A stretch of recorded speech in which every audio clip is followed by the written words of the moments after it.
जय श्री राम। बहुत बहुत स्वागत करता हूं आप सभी का एक बार फिर से आपके ही अपने YouTube चैनल पर। मैं पंडित आशीष शर्मा। हमारा आज का विषय रहेगा कि हिम्मत, मेहनत, साहस, जोश और ताकत के ग्रह मंगल देव का राशि परिवर्तन होने जा रहा है। मंगल देव प्रत्येक 45 से 50 दिन में राशि परिवर्तन करते हैं। लगभग कह सकते हैं लगभग 18 से 19 महीने के बाद वापस वो उसी राशि के अंदर आते हैं। लेकिन हर बार उनके फल अलग होते हैं, क्योंकि हर बार उनका किसी न किसी ग्रह से संबंध बनकर उनके फलों में परिवर्तन देता है।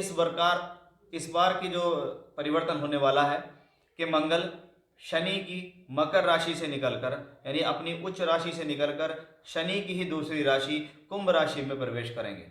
यानी पहले वो शनि की राशि में थे, इस बार वो शनि के साथ होंगे। इसलिए मंगल के फलों में अंतर तो आएगा, क्योंकि मंगल अकेला होता तो उसके फल वही होते, लेकिन मंगल का अगर संबंध किसी से बन जाता है तो उसके फलों में कहीं ना कहीं कुछ ना कुछ डिफरेंट जरूर आ जाता है।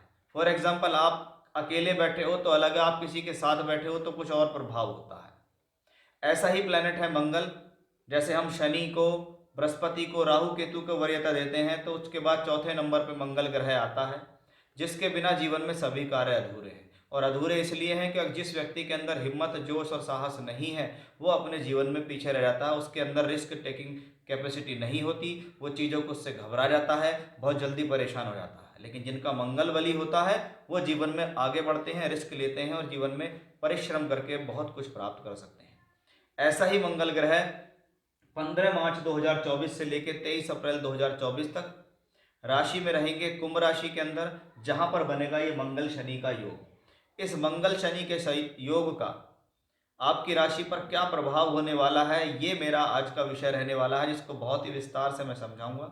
जिसकी भूमिका बनाने के लिए कुछ महत्वपूर्ण जानकारियां मुझे आपको देनी होंगी कि क्यों ये मंगल शनि का योग खास है, क्यों ये मंगल का गोचर खास है, या किन लोगों के लिए ये बहुत ज़्यादा खास होने वाला है। तो आइए इसको समझते हैं। देखिए, मंगल कौन है? हिम्मत, जोश और साहस का कारक ग्रह है मंगल। जहां पर हमें इस एनर्जी की बात होती है कि किसके अंदर कितनी एनर्जी है, तो हम मंगल से लेते हैं। और वो मंगल क्या है? काल पुरुष का लग्नेश है। यानी एक मंगल मोस्ट इंपॉर्टेंट प्लेनेट हो जाता है। जब हम काल पुरुष का लग्नेश की बात करते हैं तो हमारे मंगल के कारक तो हमारे सामने आ जाते हैं। फिर हम देखते हैं कि शनि भी काल पुरुष के दशम और एकादश का स्वामी है। अब शनि का है दशम भाव, यानी कर्म, कार्यक्षेत्र, नौकरी, व्यापार, श्रम, मेहनत, जो भी है वो शनि है। लाभ भाव का मालिक है, इसलिए सोर्स ऑफ इनकम, प्रमोशन, तरक्की, लाभ, वृद्धि, प्राप्तियां, जीवन में हमने कुछ कमाया और बचाया और सेव किया और हमें सम्मान मिला, 11वें घर से देखते हैं, यानी शनि भी उसको रिप्रेजेंट करता है। अब शनि क्या है? सहजता का कारक है, धैर्य का कारक है।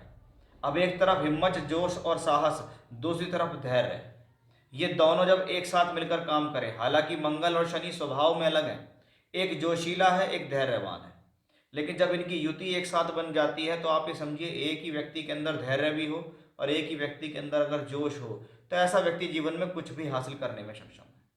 स्वभाव की अगर बात करें तो स्वभाव से ये दोनों प्लेनेट मैलेफिक हैं। जहां शनि धीरे धीरे अशुभ प्रभाव देता है, वहां मंगल क्विक रिजल्ट देने वाला प्लेनेट होता है। इसलिए हम मंगल शनि की युति को कहीं ना कहीं खराब स्थितियों में भी देखते हैं। लेकिन काल पुरुष का लग्नेश है मंगल, और शनि दशम एकादश का मालिक है, इसलिए ये मंगल और शनि का योग धन योग भी बनाता है, राजयोग भी बनाता है। दोनों नैसर्गिक अशुभ हैं, उसका भी प्रभाव देंगे। अब इस दौरान किन लोगों पर इसका प्रभाव ज़्यादा हो सकता है? फॉर एग्जाम्पल, आपको मंगल या शनि से संबंधित किसी भी तरीके से दशांतर प्रत्यंतर चल रही है, आपका जन्म धनिष्ठा, शतभिषा, पूर्वा भाद्रपद नक्षत्र में हुआ है, या आपको जिन ग्रहों की दशा चल रही है वो धनिष्ठा, शतभिषा या पूर्वा भाद्रपद नक्षत्र के अंदर बैठे हुए हैं, तो भी हम ये कह सकते हैं कि और लोगों के मुकाबले इसका ज़्यादा प्रभाव होगा। यानी एक बहुत ही महत्वपूर्ण गोचर ये होगा, जिससे हम ये कह सकते हैं कि यहाँ से आपके जीवन का कुछ नया ट्रैक डिसाइड हो सकता है। कि कभी कभी व्यक्ति जीवन में लगातार किसी चीज़ के लिए मेहनत करता है, लेकिन उसको सही राह नहीं मिलती, सही दिशा नहीं मिलती। अब मंगल और शनि, जिसको मैंने शुरू में ही कहा कि भाई ये काल पुरुष का लग्नेश और दशमेश है। लगन कोई भी हो, राशि कोई भी हो, लेकिन हमारे जो ज्योतिष के बेस हैं, ज्योतिष का जो आधार है, वो यहीं से शुरू होता है कि सारे राजयोग, सारे धन योग, ग्रहों की दृष्टि, शुभ अशुभ योग, सब कुछ काल पुरुष के लगन को ध्यान में रखते हुए बनाए गए हैं। अब मंगल और शनि जैसे ग्रह मंगल लगन का मालिक, शनि दशम का मालिक, यानी लगन और दशम का संबंध बना, राजयोग। एकादश का मालिक तो मंगल लगन का मालिक, एकादश का मालिक शनि, तो धन योग बना। तो युति के हिसाब से ये है, लेकिन हर किसी राशि के लिए ये कितना फेवरेबल है, क्या आपको ये दे सकता है, ये हमारा आज का खास विषय रहने वाला है। तो अब हम आपको समझाएंगे आपकी राशि के अनुसार, कि हम अब तक तो उसके नेचुरल स्थिति को समझ गए, क्योंकि किसी चीज़ का आधार समझना जरूरी है कि किसके बारे में हम बात करने जा रहे हैं। अब उस आधार को हम समझेंगे कि ये जो युति बनने वाली है इसका आपकी राशि विशेष पर क्या प्रभाव है, क्या लाभ है, क्या सावधानी है, क्या चेतावनी है, कौन सा समय आपके लिए बेटर है, क्या आपके लिए इस दौरान बेहतर हो सकता है, वो सब कुछ मैं इस वीडियो में बहुत ही विस्तार से बताने वाला हूँ। इसलिए ध्यान से वीडियो को सुनिएगा, जिससे आपसे कोई भी अधूरी जानकारी ना छूट जाए। जब बात करते हैं कि वृश्चिक राशि के जातकों के लिए ये गोचर कैसा रहने वाला है, देखिए वृश्चिक राशि आपके ही राशि के स्वामी मंगल हैं, जिनका यहाँ राशि परिवर्तन हो रहा है। इसलिए सबसे पहले ज़्यादा जरूरी क्या है कि मंगल जो राशि का मालिक है वो सबसे पहली बात चौथे घर में आया है, इसको केंद्र स्थान बोलते हैं। यानी ये स्थिति एक सफलता की तरफ जाती दिखाई देती है कि इस दौरान स्वास्थ्य, मान सम्मान, एनर्जी लेवल आपका अच्छा रहेगा, क्योंकि मंगल ऊर्जा एनर्जी का कारक है, वो चौथे घर में गया है, चतुर्थेश शनि के साथ गया, यानी ज्यादातर घटनाएं चौथे घर से संबंधित दिखाई देने की संभावना है, जिसको हम क्या कहते हैं, भूमि, जमीन, जायदाद, प्रॉपर्टी। ये फोर्थ हाउस से आती है। जनता, क्योंकि शनि जनता का कारक है, मंगल वहां पहुंचा है, तो वो लोग जो जनता से जुड़ा हुआ काम करते हैं, जो पब्लिक डीलिंग करते हैं, जिनका काम भी यही है कि लोगों के से बहुत ज़्यादा आपका तालमेल बनता है, कम्युनिकेशंस बनता है, आप राजनीति के क्षेत्र में हैं, आप लोगों सभाएं करते हैं, जनसभाएं करते हैं, एनजीओ चलाते हैं, तो उनसे संबंधित स्थितियों के लिए अच्छा है। जो लोग टूर ट्रैवलिंग्स का काम करते हैं, ट्रांसपोर्ट का काम करते हैं, क्योंकि चौथा घर वाहन का है, तो ट्रांसपोर्ट का काम करते हैं, कुछ लोग मशीनरी टूल्स का काम करते हैं, कुछ लोग हार्डवेयर सैनिटरी का काम करते हैं, उनके लिए कॉम्बिनेशन अच्छा। अब मंगल कंस्ट्रक्शन है, शनि प्लेन भूमि है, तो ये इसका मतलब कंस्ट्रक्शन का वर्क और प्लेन भूमि का वर्क करें, उनके लिए ये कॉम्बिनेशन अच्छा है। साथ ही साथ खनन का काम करते हैं, जो धरती के नीचे से निकलने वाली चीज़ों को निकालते हैं और उसको बाजार में जाके सेल करते हैं, वो कॉम्बिनेशन वाले भी इस कॉम्बिनेशन से काफ़ी लाभान्वित होते दिखाई दे रहे हैं। ये कॉम्बिनेशन स्वास्थ्य सम्मान के लिए बहुत अच्छा है।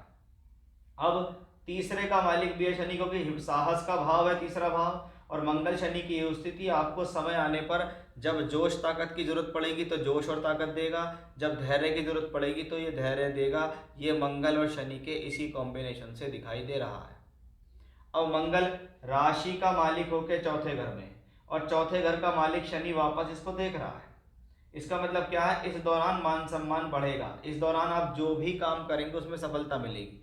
फॉर एग्जाम्पल, आप पढ़ रहे हैं, आप नौकरी के लिए नौकरी कर रहे हैं, आप व्यापार कर रहे हैं, या नौकरी के लिए प्रयास कर रहे हैं कि नौकरी मिल जाए, या व्यापार के लिए अच्छा करने के लिए प्रयास कर रहे हैं कि वो हो जाए, तो ये दोनों ही स्थितियों में ये मंगल शनि की युति आपके लिए पॉजिटिव दिखाई देती है। अब आप देखिए कि शनि देखता है छठे घर को, और छठे घर का मालिक मंगल है, यानी शत्रु पक्ष के ऊपर अपना कब्जा जमाना, इसको कहते हैं छठा घर। रोग को हराने वाला कॉम्बिनेशन, ऋण को चुकाने वाला कॉम्बिनेशन, कंपटीशन में विजय हासिल करने वाला कॉम्बिनेशन, शत्रुओं को हराने वाला कॉम्बिनेशन है ये मंगल शनि का योग। ये दोनों प्लैनेट जब यहाँ से 10th हाउस को देखते हैं, तो इसलिए ये स्थिति क्या है, आपके कर्म, कार्य क्षेत्र, नौकरी और व्यापार, इन सभी क्षेत्रों में तरक्की हासिल कराती है। मंगल की दृष्टि 11th हाउस पर भी जाती है, इसलिए ये मंगल धन योग भी बनाता है, सोर्स ऑफ इनकम भी बढ़ाएगा, कर्म भी बढ़ाएगा, कार्य क्षेत्र भी बढ़ाएगा।